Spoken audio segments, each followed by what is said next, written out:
Holy mackerel, that's a lot of basketball. It's a lot of college basketball games. I didn't watch a single dribble or double dribble of anything today. Was working all day, but I did manage to harness all the scores of these games, and I said I'd give everybody back their money if we didn't get at least 35% right. We got 64% right today. More like a normal day. 32 and 36 on the spread, but that doesn't really mean what it means because it's complicated. All right. And so we're going to start to look at this huge slate of games. This is such a great day to take a look at a lot of information, given that we have different ways we can sort this, and we'll discuss this. And then I'd look at tomorrow's games. Problem is, there's only like 7 games with lines right now, and there's going to be more games than that. So I'm just going to have to update the Google Sheet in the morning. If you want to subscribe, you'll get access to the Google Sheet, which will have updated stats, updated margins, everything. I want to answer questions that people would have. Somebody sent me a message asking me what was this margin thing? What's going on here? Like, how do you read this? What's up with this Excel? I'm going to explain the margin here. It's the difference between how much better one team is ranked in our system, in the algorithm system, better than the other team. So 100% margin means Boise State is a 62% team, but San Jose is a negative, what, 48% team or whatever. Like, that's what that's saying. That San Jose is so awful that if you looked at San Jose State here, that they're so bad that there's actually a 100% difference. They're a negative 40% team, and the reason why that is they're 1-5. They've played some good teams, but they get just walloped in every way possible, and they lose 65-91 on average or something, right? So they're so awful that you go back and you're like, well, that's why there's a huge difference here because it's and Boise State's apparently a pretty good team too at a 62% team. Now, I saw some interesting things happen. For example, the final score of this game was a 1-point game. So Boise State being on the road, it's still college basketball. They still play the game. I can't imagine the sweating that there must have been. The people that were minus 5,000 on them somehow. That's hilarious. I can't imagine. But anyway, they did hold on to win somehow, right? Now, so the margin is the difference between the two power strengths that we have ranked, right? So that's why sorting by descending margin right here is a good idea because it's saying this team is the most better than this team. So when you go down, you should expect to see money line wins. So this is did the team here win the game? So this makes sense again. Yesterday was 6 out of the top 7 teams lost yesterday. That looks like it does not fit on a sheet like this. It's like no, it's all wins here. Like there's 8 wins, like normal. There's a bunch of wins up top. Tennessee loses to Alabama. By the way, none of these lines were good except for LaSalle, Fordham. But Fordham had only played like 1 game, so we wasn't even looking at it on the list. This was a decent line with Oral Roberts also covered. Yeah. Yeah, we had them winning that. That's a pretty good one, actually. I don't know why we glossed over. Why? Because they had a lot of games, too. I don't know why that game got glossed over. That worked out. Well, anyway, so let's take a look at like swaths of how things happen as we go down this marginal percentage. Because one thing I talked about yesterday was, hey, the algorithm's been getting its butt kicked with away teams down at the bottom. So did that happen? And how did this look as we scroll down? Like how was this? Did we have basically I'm looking for chunks of losses. By the way, the Arizona-Washington State game is still going on right now. It's 72-70 Arizona in overtime. They're heavily favored, but they might blow it because they're on the road. That's what happens. Watch out for teams on the road. That's what we're learning. So anyway, as we go down, where are some chunks of losses? Because if everything's winning, there's nothing wrong with the algorithm. It's kicking butt. Well, here's a chunk of losses. Here we have 2 home teams losing. But 2 were underdogs, though. So here's where Vegas is beating us. So as I look to correct some of the percentages and formulas in the algorithm, I'm going to start with games like this, where we've got teams that we are favoring to win and they are underdogs. So Vegas knows something we don't, and we are losing those games. What's going on here? Bad team. Colorado's a pretty good team, but they were on the road. So when you're on the road, that could be trouble. This Texas Tech, Vegas was with us on that one, so that one shouldn't have lost to him. But why did we lose this Alabama State game? That's what I want to know. Oh, because they haven't played any games yet, so we're not even looking at that. Right? That makes sense. I understand. You can actually ignore that. Um, Actually, remember how? Well, before I go do something else, let's keep going down all the games, even though knowing that you don't have complete information on all the games, and it's not necessarily gonna predict all the winners. All right. So what happened here? Right around this marginal area between 10 and 12%, you got Vermont, Mississippi State, Murray State, all losing at home. Two negative 1500s getting blown out at home. Now here's what I'd like to do is interesting. When I talk about us versus Vegas, I do not have these negative 1500 teams all the way up here. What happens if we sort this by money line? Okay, money line ascending.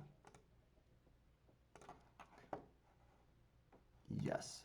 Then you start to see, how did Vegas do? Oh, Vegas had two huge losses right here, and then another two right here. So in the top 17 games, Vegas goes 13-4, and in our top 17 games, where we do it descending by margin, we have one better winning. We're 14-3 instead of 13-4. But then we continue to win all the way into a game that's still tied in overtime. So that's why I like the margin thing, and it works. It should be smarter than Vegas, and I think it normally is. So as we keep going down, we look for areas of losses and what I need to work on and why these things happened, or whether there was nothing you could do about it. Then we start to get to some big chunks of losses down here. Now, I did something last year where I added a bump percentage that would move the margin up by like 5% if the team was home, and it would lower it 5% if they were away. And that would flip a lot of games like this. Like here we have, let's look at, I mean, of all these games on here, there's 11 games at the bottom where it's slightly favoring this team, right? 11 games, and you go 3-8 down here. Well, let's say 5-8, 5-9, right? Everything below 10%. You win some more up here, a couple home ones. How about the ones that I said we're supposed to get destroyed? The away teams that are way down there. Okay, so you can even flip it around and say, do this by margin ascending, and when we do this, you'll see that they'll all pop up at the top. And, look at all this losing. Look at all this losing. These are all away teams with really, really small margins. Now, I would expect a team like this to lose on the road, College of Charleston, because they're such a low percentage team, low margin, and on the road. So you need to add a bump percentage to flip this around, but without putting it in there, you can just understand that a team that's on the road with a low marginal percentage is going to lose. Look at all this losing. This is another way to look at this and just bet on the other team, depending on what the lines are. These lines were probably reasonable for these teams. Now here, it starts to break down. St. Bonaventure actually wins, and Michigan State actually wins, but their line was much different. But they didn't cover the spread. So if you look at this, if you're betting the points with the other team, you go 6-1 in the top 7. All the losses are wins that way. So that's just really fascinating to look at. That's cool. I mean, that's good. It's weird. It's this weird way where losing is good because we understand that you just need to bet the opposite. So something to watch out for. As we go forward. So is there anything else about this huge day? Yeah, let's do some more sorting. Let's sort by this spread cover number. Let's see if I think our point projections are just not doing anything, and I haven't done enough programming on that, so I wouldn't expect anything. Spread cover descending. We're hoping to see the spread be a lot of wins when we sort this way, and what this is doing is the spread cover is Oh boy, it looks like Arizona's about to lose this game to Washington State. That's so funny. Anyway, that game that's in progress right here. It's about to be. I'll show you what that looks like in case they lose. Arizona is losing, but there's like a minute left. If you change that, it's going to be a loss. Yeah, it's going to be a loss.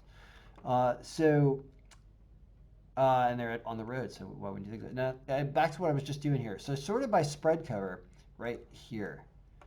Now, this is a weird game where we thought that Navy was going to cover the spread by by 66, meaning, oh, because Bucknell had not played any games, so that's why that was so screwed up. Interesting. It wins anyway, but that's an accident. I'm going to do what I was going to do before, which is remove teams that haven't played games. Why am I doing this? Why am I removing teams that haven't played a lot of games? Because I know that the stats are just distorted as heck and not making any sense because they have no stats. So anybody who hasn't played, let's just go say 2 games. Like people have to have, I really should be more than 3. But some of these teams are just getting started. So when you do that, and you look at the spread cover sort again right here, how's the winning? That's actually pretty good. What is this? 9 games, 6-3? That's not bad. That's not bad at all. So this is being driven by the point projections. And if this number is positive, then it would have predicted this team's going to cover the spread. And so that had a huge chunk of losses in the middle of here with some very, very low margins. Okay, interesting. See all that red there? What that's telling you is all of these losses against the spread, which is what we're sorting by, these were all dogs we had, our road dogs. These are all of our road dogs with their low margins. The algorithm's really telling us what to play. It is home teams that are slightly favored. That is what this is telling. I said it yesterday, and you look at that chunk. Now, how do we isolate that chunk of games? How do we do that? You're going to want to... All right, we're going to want to resort. How do we do this?